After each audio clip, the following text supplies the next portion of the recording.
Hello and welcome to the news on NTA International. I am Stella Inameti. Shagun Ajayi is our sign language interpreter. The headlines.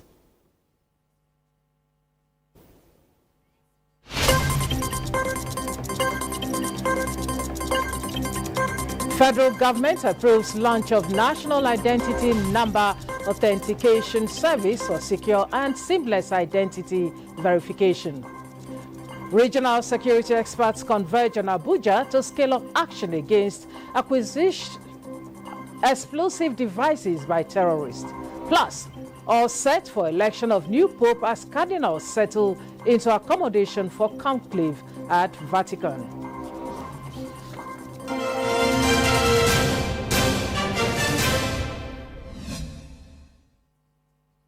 Thanks again for joining us. The news in full.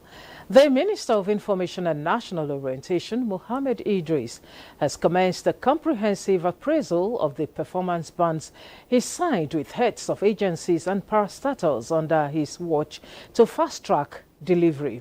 During one of such engagements, the government spokesman assured that the 8-point agenda of the federal government is impactful. Salihu Gwanara reports.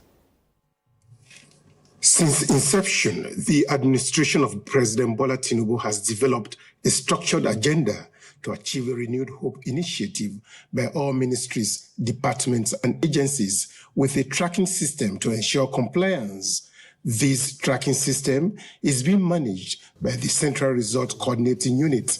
As the administration approaches mid-term, heads of agencies under the Ministry of Information and National Orientation as key drivers of the policies are here to rub minds with their supervisor on the journey so far. The President has 8 key priority areas that is guiding his vision for Nigeria in the first term of his administration.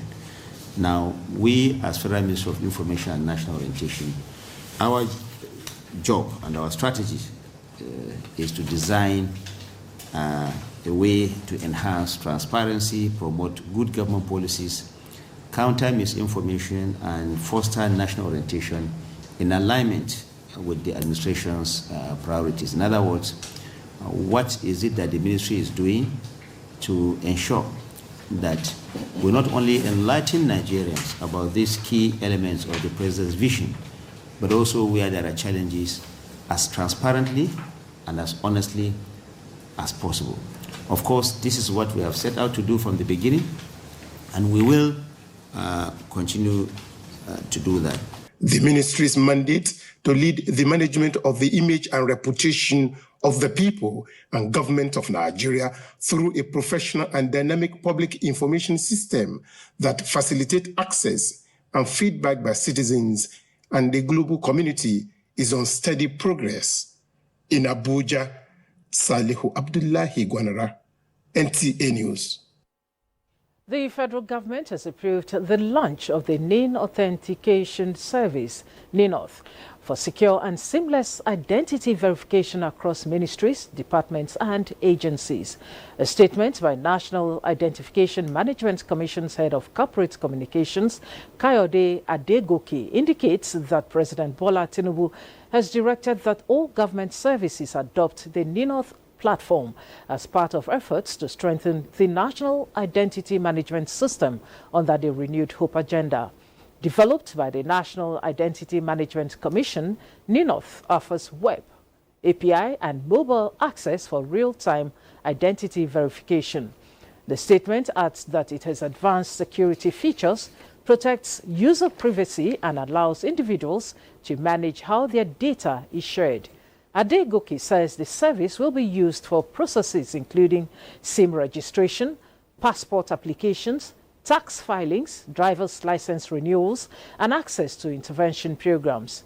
NINOth, he says, is now the exclusive platform for NIN-based verifications and authentication across MDAs. Nigerians are advised to download the NINOth app on their smartphones with implementation guidelines available at ninoth.nimsi.gov.ng. Motorists across Nigeria will soon benefit from improved road infrastructure, facilitating faster and more efficient travel and contributing to accelerated economic development. Minister of State for Works Bello Mohammed Goronyo stated this during an inspection tour of the Abuja-Kaduna-Kano Road Section 1 Phase 1 project. Usman Zubero reports that the minister expressed satisfaction with the progress and quality of work.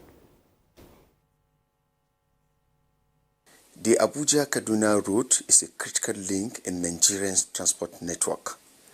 The construction work on the expressway, which is progressing steadily, has a contractual deadline of 14 months. Approximately 6 kilometers each of the sides have already been constructed using reinforced rigid concrete pavement. Minister of State for Works, Mohammed Bello Goronyo, said the inspection is aimed at assessing the volume of work done. He commended the contractor for the quality of work delivered so far, which reflects the President's unwavering commitment to national development through robust infrastructure. He said the use of rigid pavement is new to Nigeria, but it has to become necessary due to the consistent failure of flexible pavements under the local conditions. The expertise that is being brought here in this work, and I'm sure by the special grace of God, the company will deliver this job within the record time. So I want you to know that it's a new technology, it's a good work, it's working, and it will continue to work. The Abuja-Kaduna-Kano Expressway, when completed, is expected to accelerate the economic prosperity and ease the hardship faced by motorists. Usman Zubero, NTA News. The people of Remo Land in Ogun East Senatorial District of Ogun State are demanding the creation of Remo State with capital in Shagamu. At the press conference of the Remo people in reaction to the agitation for the creation of Ijebu State with capital in Ijebu-Ode, the Committee on the Creation of Remo State say they remain resolute in their commitment to the creation of Remo State. Yemi Dalemo reports. Ijebus and Remo people in Ogun East Senatorial District of Ogun State submitted separate memorandum demanding the creation of a state from the old Ijebu province, with each agitating for the name and capital of the proposed state. Presenting the position of the Remo people on the issue, Chairman Remo Committee on State Creation, Dr. Kola Oyefeso, say Remo is demanding the creation of Remo State with its capital in Shagamu, Remo Land. He said the identity of Remo should not be subjugated under any guise, adding that they will not be part of any quest for state creation that will subsume the name Remo. The unprecedented and exponential growth witnessed in Remo in the last 40 years and still being witnessed daily because of the busting on all sides at the scenes by its Lagos State neighbor makes Shagamu and Remo to stand tall head and shoulders among other contemporary towns in Ogun State for citing as capital of the proposed state in a free and unbiased evaluation of the request for creation of state. No town in Ogun State rivals Shagamu and Remo in terms of infrastructure and readiness to serve as a state capital. The senator representing Ogun East Senatorial District, Otunba Gbenga Daniel, noted that agitation for state creation by various groups is constitutional and advised that the Ijebus and Remos should see themselves as one and promote peace and unity for the actualization of the noble objective. What we need to do is to find ways and means of compromise. And I can assure you, I, as your senator, am working assiduously to ensure that there is compromise. It is only in an environment of peace that we can make progress. The Remo Committee on State Creation say they harbor no ill feelings against their Ijebu counterparts, and differences in the name and capital of the proposed state will not affect their relationship with their brothers and sisters from Ijebu land, state creation or not. In Abeokuta, Yemi Dalemo, NTA News. UNESCO is set to unveil its report on open science in West Africa to identify gaps and build collaboration with researchers in the sub-region in furtherance of its partnership with ECOWAS. This was the thrust of interaction at the expert session of the Forum of African Researchers and Innovators, FARI 2025 in Cotonou. Kelvin Ebonwai reports. ECOWAS has existing partnership with UNESCO on development of science and technology, but it is mainly at the level of institutions and organizations. This session of experts at the FARI 2025 offers UNESCO and other partners the opportunity to share their experiences working with researchers in the sub-region. More importantly, both parties are using the forum to explore how the partnership can be expanded to prioritize young researchers and innovators who are considered the future of the sub-region. Continue this collaboration to strengthen, to leverage the opportunities for young innovators in the future as part of our respective programs on science, technology, innovation, and also STEM education, also promoting innovation and youth. And we are looking forward to also revive our memorandum of understanding. I've seen so many startups, so many innovations, and the quality of the presentation has been very good.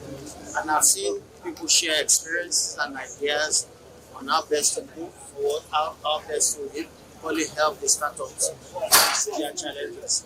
And I think going forward, it's a wonderful one. We have a huge impact, particularly the innovators that will be able to innovate a lot of things that are going to make a big impact, not only to Africa, but to all over. This will create employment opportunities, and it will also create a bit of economic booming in the continent. How to galvanize support and clear bureaucratic bottlenecks on the part of startups across the sub-region featured prominently with past winners of the FARI program at the panel to share their experiences with participants to encourage them to keep their eyes on the ball. From Cotonou, Benin Republic, Kelvin Ebonwaye, NTA News. We sincerely apologize for poor audio in parts of that report. Moving on, cardinals are now moving into the Vatican accommodation where they will stay for the conclave to elect a new pope. Frama Panyi reports. Cardinals of the Catholic Church arrived for their 12th congregation meeting at the Vatican ahead of the election of a new pope. The closed-door general congregations allow them to discuss the challenges the successor to Pope Francis will face before they are locked into the Sistine Chapel on Wednesday for the vote. Following the death of Pope Francis on April 21, 133 cardinal electors will gather on Wednesday in the Sistine Chapel for an election that could last hours, days, or even months. The accommodation in the Vatican Santa Marta guest house has ensuite bathrooms and hotel-style room service. Some of the cardinals will be housed at Santa Marta Vecchia, a building next door usually used to accommodate Vatican officials. With representatives from 70 countries across 5 continents, this conclave is the largest and the most international ever. Both Francis and his predecessor Benedict XVI were both elected within 2 days. But the longest papal election in church history lasted 1,006 days, from year 1268 to 1271.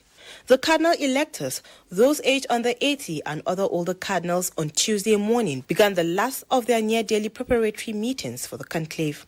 Francis, who appointed around 80% of the current cardinal electors, was an energetic reformer from Buenos Aires who helped open the church during his 12-year-long papacy, but was accused by critics of failing to defend key Catholic doctrines.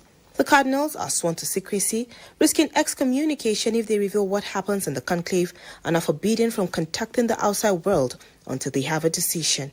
The Vatican announced late on Monday that it will cut off phone signals within the tiny state from 3 p.m. on Wednesday until a new pope is elected, although this will not affect St. Peter's Square. The cardinals are required to leave their mobile telephones behind when the voting process begins and will let the world know their progress by burning their ballots to produce smoke, black for no decision, white for a new pope. The staff who will support them during the election, from medics to lift operators, canteen and cleaning staff, are also bound to secrecy and took their own oath on Monday. Frama Panyi, NTA News. You're watching the news on NTA International. We'll take a break now. More news when we return. Welcome back and thanks for staying with us. The Peruvian government has imposed a nighttime curfew in Patas province, where 13 kidnapped mine workers were killed last week. President Dina Boluarte also ordered that mining activities be suspended for a month while extra police and soldiers are deployed to the region. He said the armed forces would take full control of La Poderosa mining area. La Poderosa, the Peruvian company which owns the gold mine, said the workers were kidnapped on 26 April by illegal miners who conspired with criminals. The 13 men, whose bodies were found on Sunday, were employed by subcontractor R&R, which worked at La Poderosa's mine. Drones struck the airport and knocked out power across Port Sudan on Tuesday. From Apanyi reports that officials say it is the third straight day the Sudanese army-aligned government seat of power has come under attack. Which also targeted an army base, come a day after the country's main fuel depot was hit, causing a massive blaze just south of the eastern city, which had until Sunday been considered a safe haven for hundreds of thousands of displaced people fleeing the two-year war. Reports say there were loud explosions at dawn and plumes of smoke over the Red Sea coastal city, one blast heard from the direction of the port and another from a fuel depot just south. One drone hit the civilian section of the Port Sudan airport, and airport officials said just 2 days after the facility's military base was first attacked in drone strikes. The army blamed the paramilitary rapid support forces, but the RSF has not said it was behind the drone attacks. Air traffic was halted at the country's only airport, still handling international civilian flights, the source said. Both sides are close to the residence of Army Chief Abdel Fattah al-Burhan, who has been at war with his former deputy, Mohammed Hamdan Daglo, the RSF commander since April 2023. The third drone hit a fuel depot near the southern port in the densely populated city center, where the UN aid agencies and hundreds of thousands of displaced people were relocated from Khartoum. Later in the morning, drones hit Port Sudan's main power substation, the National Electricity Company said, causing a blackout across the city. Nearly all humanitarian aid arrived Sudan through Port Sudan, where famine has been declared, and nearly 25 million people suffer dire food insecurity. From Apanyi, NTA News. In a significant move to enhance Nigeria's defense capabilities, the Minister of State for Defense, Bello Mohammed, is participating in high-level security meeting with a Chinese manufacturer of advanced anti-terrorism and high-tech defense equipment. The engagement will formalize a memorandum of understanding between the Chinese firm and the Defense Industries Corporation of Nigeria. This partnership is expected to enhance investments in Nigeria's defense infrastructure with a comprehensive partnership that includes technology transfer and establishment of local manufacturing capabilities for advanced military equipment. The Senate has resolved to organize a national security summit involving delegates from all tiers of government, traditional institutions, CSOs, security experts and other Nigerians to find solution to the challenge of insecurity in the country. It is among resolutions in the Senate on resumption of plenary after a break of 5 weeks. This is sequel to a motion from Senator Jimo Ibrahim and 3 others who noted that insecurity in the form of banditry, terrorism, kidnap for ransom and other violent crimes are pervasive and therefore imperative to conduct the fact-finding security summit to find a way out of the situation, which has also become a threat to Nigeria's economy. Tinubu is serious about the peace of Nigeria. As such, there is need for some fact-finding intelligence support from Mr. President's efforts, even of the fact that most military strategies and languages such as Alpha, Bravo, Charlie are no longer exclusive to the military. This is worrisome. By the time we have that security summit, you will realize that the reason why these things have leaked to militants is because we also have a problem.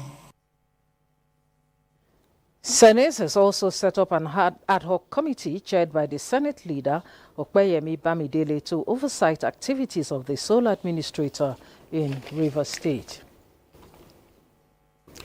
Plenary has resumed at the House of Representatives, where a resolution was passed to investigate the resurgence of terrorist activities in the northeast geopolitical zone and other parts of the country. The House also received the 2025 Federal Capital Territory budget proposal of 1.78 trillion naira transmitted by President Bola Tinubu. National Assembly correspondent Mitaire Ikben reports. To serve Nigeria with lawmakers resume plenary with renewed vigor to legislate on critical issues affecting Nigerians. Speaker Tajuddin Abbas indicates that the coming weeks will be busy as the House accelerates action on constitution review, concurrence with Senate on tax reform bills, flood emergency preparedness, and oversight of the state of emergency in Rivers State. There was a resolution for decisive military onslaught against terrorist activities in the northeast. To investigate the cause of fire incident at Giwa Barracks, Amodi, and report back to the House for immediate action. This is unacceptable, Mr. Speaker. We must stand up and find a way of bringing this issue of insecurity to order.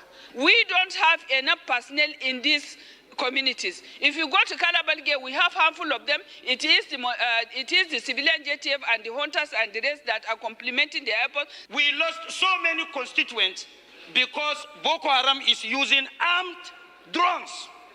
Let it be on record.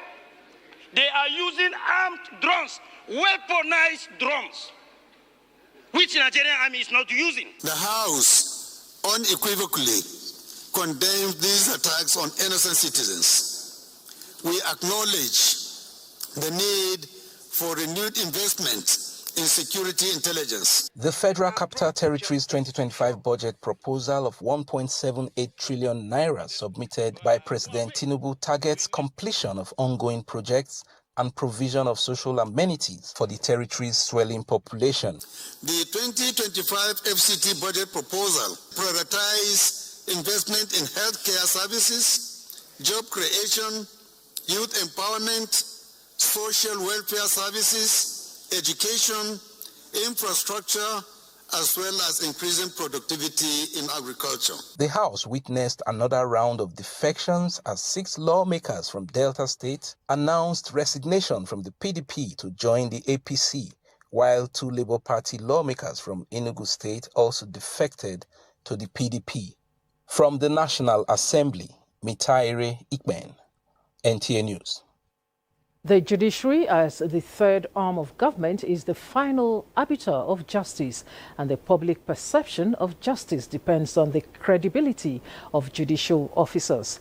In the light of this, the National Judicial Council, under the leadership of the Chief Justice of Nigeria, Justice Kudirat Kere-Ekun, is poised to restoring the integrity of the judiciary through the quality of the verdicts coming from the Temple of Justice. In this report, Dele Atumbi of our Judiciary Desk takes a look at the expectations of the NJC from the new judicial officers. These are the new judicial officers on the bench who expectedly have made their impact in the legal practice. Their elevation from the bar to the bench represents a crucial transition from legal practice or pure judicial service to a position that carries immense constitutional and ethical responsibilities. With their new role as judicial officers, the National Judicial Council expects that their judgment be reasoned, impartial, and courageous.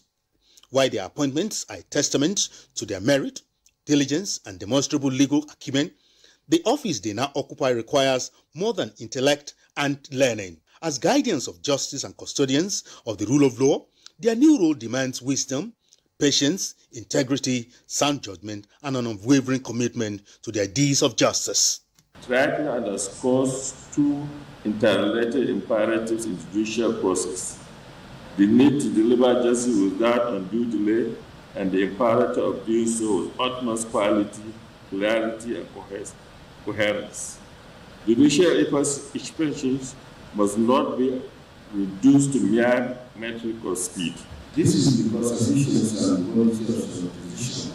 do not merely impact the parties before them, they shape public trust, promote social stability, and contribute to the development of the rule of law in our nation.